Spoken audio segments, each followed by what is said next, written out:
Hello and welcome to the Siwi Sofa, where we sit down with some of the most interesting participants at the World Water Week to learn more about the array of water-related issues being discussed this week in Stockholm. My name is Eric Paglia, and the name of this session is the Internet of Water. It's convened by Chimaera, and it's a discussion I've been looking forward to all week, as a matter of fact. Joining me for this is Dr. Sergey Toz, the VP of Strategy and Business Development at Chimaera. Welcome, Sergey. Thank you very much, Eric. Thank you for having me here. Really nice to have you here. And first of all, why don't you tell us what you mean by the Internet of Water? What is this concept? Right. So the Internet of Water is probably one of the important elements towards a wise water world. And I would say it's twofold. On the one hand side, we have a super hype out there called Internet of Things. It's kind of undisputable. It's there. And that is dealing all with making machinery and so forth smart. So that would be here connected to making the water industry network smart. On the other hand, we also have the consumer, which probably has very little visibility on the water treatment operations, and therefore maybe also lack of understanding on and appreciation of the value of water. Probably water is the most undervalued good on the planet. And here, Internet could also establish a connection between the water treatment operations and the value of water as such with the consumer together. Now, what do you mean by that, the most undervalued product in the world? Well, water is typically treated as a commodity, and people see water as having the right towards water. And if you would ask a person about a random person on the street on what would be the value of per cubic meter of water, for example, the price, the cost, most likely he would not be able to tell you the cost. So because it's kind of natural, a natural thing, it's just coming from the tap. And then it's disappearing again somewhere in the sink, and nobody knows what's happening in between.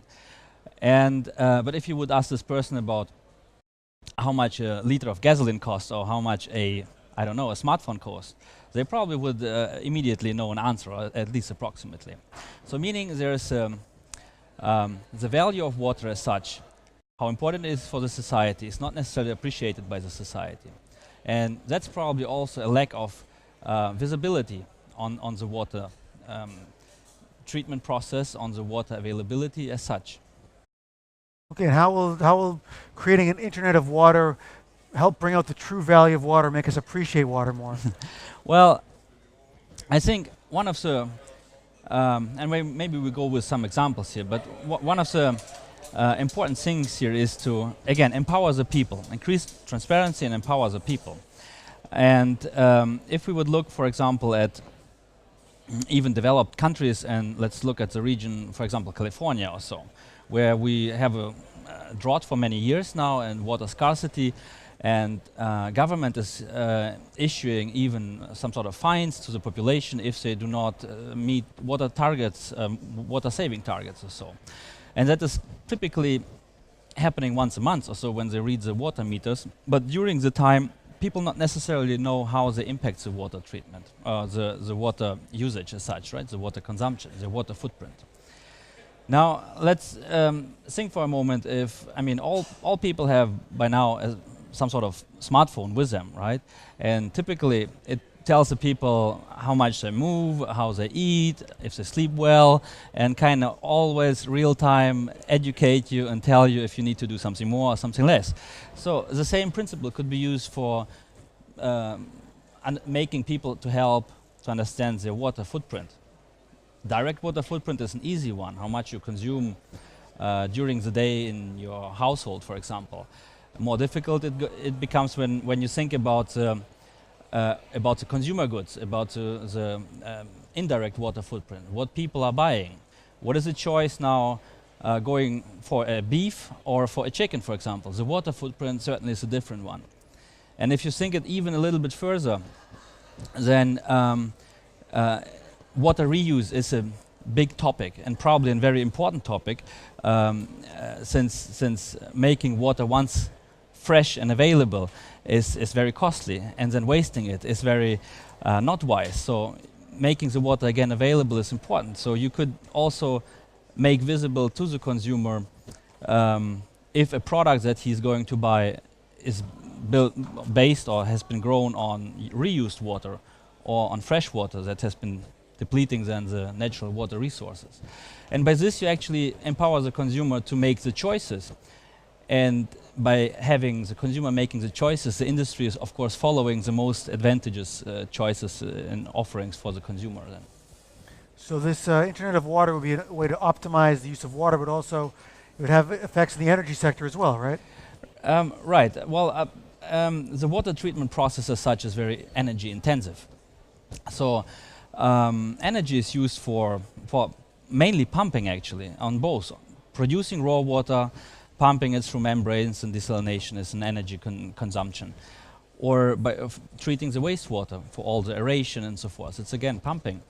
And now if we would imagine that all the energy consuming devices along this complex water treatment process would communicate with each other and would adjust the energy consumption, or let's say its activity, based on the needs the water quality right now needs in the process, right? By this there would be a reduction of just over pumping, for example, over aeration and this kind of things. We don't need to go into details, but with this you would be able to save a lot of energy. And there are many installations already in place by the industry that is focusing now on this, and you can save up to 50% of the energy of the water treatment process. What you're describing here is the water industry treatment network. Right. Right. So basically, I mean, like I said, the water industry treatment network, it's raw water, consumer, and then the wastewater treatment, so to say. It's a loop, so to say. And well, making this process smarter helps you to, again, adjust all the operations to the exact needs to ensure always constant quality. So you don't have overdoing something and underdoing something and then sacrificing on quality. So you always meet the right quality and the right quantity of the water you need to serve the people, to serve the industry. So at the level of is it the municipal water authorities where smart internet-based water technology would be implemented then? Well, basically if you look at industrial versus municipal, then I would say that the industrial water already is far advanced. They already have all sorts of smart measurements in place. Water is a cost parameter in the industrial operations. So here we see that this has established over the last couple decades. If we look at the municipal water side, then this is typically still a couple decades behind. So here is a lot of room for improvement. And that is of course driven then by the municipality, but also by the service providing industry that helps the municipalities to choose the best solutions. And could this be implemented in principle anywhere in the world, or is this more geared towards developed economies, or where do you see this emerging first? Yeah, well, it's an interesting question because the answer to this can be any answer, right? The basic answer would be it's relevant for everywhere in the world. If we look at the industrial world, then we have many examples where it works already in terms of, again, making the industrial water processes, for example, much more efficient, all KPIs based, always knowing what's going on in the water process, right? And by this saving on resources. Municipal a little bit less. If we look, for example, at regions which are more developing right now, for example, in Africa, we have many examples where, I mean, all people have a smartphone, but not all people have access to water. Getting to fresh water sometimes is a walk of half a day to get to the source and then get the water and walk back. So that's already a huge effort, right? And so there are examples that are creating some sort of smart communication apps that are telling you if it's worthwhile now to start your march towards this water well because the water has the right quality or not. Because sometimes it happens you walk half a day to the source and then there's either no water or the quality is not the right one, and you need to wait in a couple of hours. So these are kind of very frugal innovations that are also connected to Internet of Water, but in a different way. And there it is creating a lot of value, but a different value, I mean, in a different way than in the developed world. So the Internet of Water would include both hardware and software applications. Well, absolutely. And well, basically, it's all there. The technology is all there. It's just about connecting the dots, right? And it's just about making it happen, making the installations and start the operations in the most smart possible way. Of course, it's not happening overnight. So what we see is that, again, in the industry, to majority of the extent, it already happened. In the municipal sector, it's kind of a process that is ongoing right now and will take probably another 10 to 15 years or so. And then if we look at the connecting the consumer to the water process, again, because we have something like 7 billion people out there, but at this conference just a couple of people are dealing with the topic water as such, right? And the trick here is probably for the future is to engage all people and make them aware. And with all the, again, digital technologies that we have, all the communication on a smartphone and all the apps that we have today, I think it's very possible that you can reach awareness about the value of water, about how I'm personally contributing to my water society, so to say, and can be much easier achieved, much faster. So you use the metaphor of connecting the dots. The technology is there. There's already some progress in this direction towards an Internet of Water. How do we further connect the dots? What sort of interventions are necessary? Is it people changing their value systems? Is it government regulation? What is needed to move further along towards the Internet of Water? Well, probably a little bit of all of it, right? We see for this industrial water network, the tools that we bring to this network are helping to create value at the customer side directly. So at the municipality, for example, wastewater treatment plant.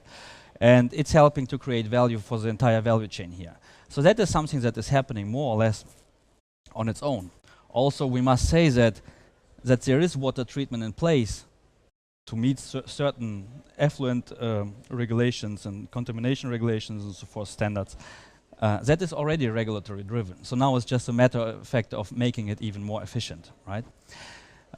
So that is more or less a kind of market-driven approach because the regulations are behind.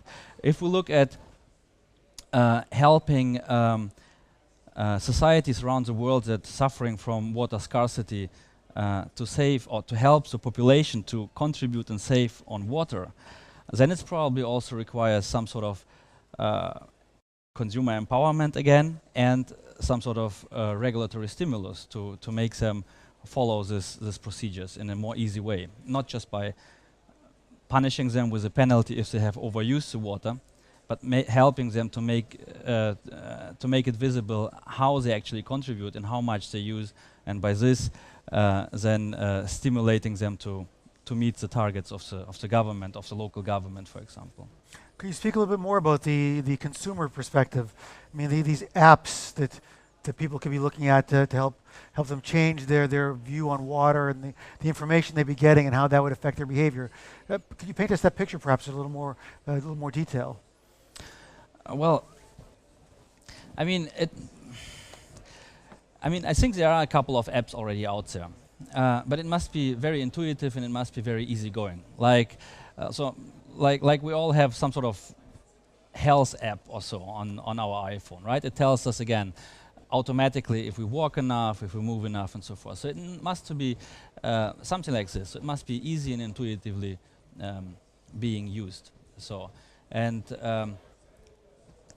again, so far in most parts of the world, or let's say in most parts of the developed world, the necessity of tracing his own behavior in terms of water is not necessarily there. We have some regions, like again, west coast of US is one example where it's obvious, so it's there, and people are feeling it. So here, probably, if the government would again support more this kind of measurement tools that enable people to influence their own behavior would help probably. Right. So that is how it could work. Right. So there'll be some parallels to these apps that we use every day, counting how many steps we take or our heart rate, looking at our virtual water consumption, Right. and making more informed decisions on what kind of actions to take. Yes, and plus probably getting information from the water treatment operations to the people, making them or helping them to make visible what are the critical KPIs right now ongoing in this water treatment district, for example.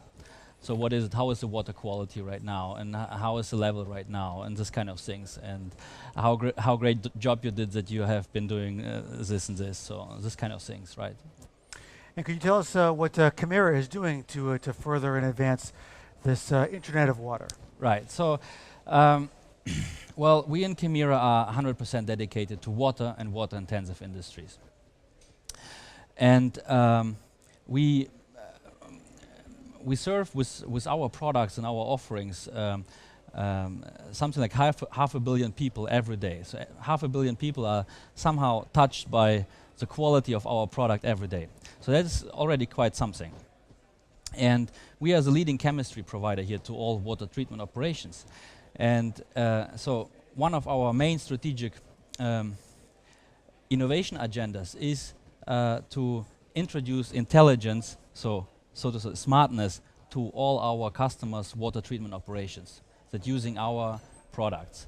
And this is how we work. So we work very much on the raw and wastewater treatment side, and making the energy efficiencies, the water savings possible in a water treatment work. So that is our main kind of focus. Would you be a node of sorts within a world that's characterized by the Internet of Water? I guess there would have to also be app developers and many others that would participate in this. Yeah, so what we have been starting also last year, starting to reach out actively to the hacker community, so to say, right? So to those people that are there developing all sorts of software, games and everything. And we created a challenge about Internet of Water, and it was at the Slush event in Helsinki last year. And here we have been looking for creative contributions from hackers around the world, how to improve exactly this challenge of water. And the challenge was open. It was open to improving the process or improving also the communication between water or water industry and the people, the broad population. And we had a winner actually, which is called now Distance, which is a company that is enabling in a very simple way retrofitting existing old infrastructure and enable it to communicate with each other. So all devices within an existing water treatment work can start to communicate with each other, and by this optimizing the water treatment process. Again, reducing energy, reducing water usage or water wastage, improving the quality of the water treatment, and ensuring stability of the water treatment. So those are important elements. And that was just the first step that we started last year, and this is something that we now continue step by step and going forward. So old infrastructures can actually be retrofitted towards an Internet of Water paradigm. Right, and that is the beauty about this. So you help also municipalities and societies around the world to actually save on big infrastructure costs, which typically is a big bill. So it's much easier if you can do something smart with your existing infrastructure. So making a water treatment work smarter, it's not just helping it to save again energy, save on water, it also increases existing capacity. Because you, for example, because you optimize everything, all the pumps and all the dosing and everything, less water is required in the process, so you can treat more water. You have a higher throughput, so to say. So what are your main priorities over the next couple of years at Chimaera?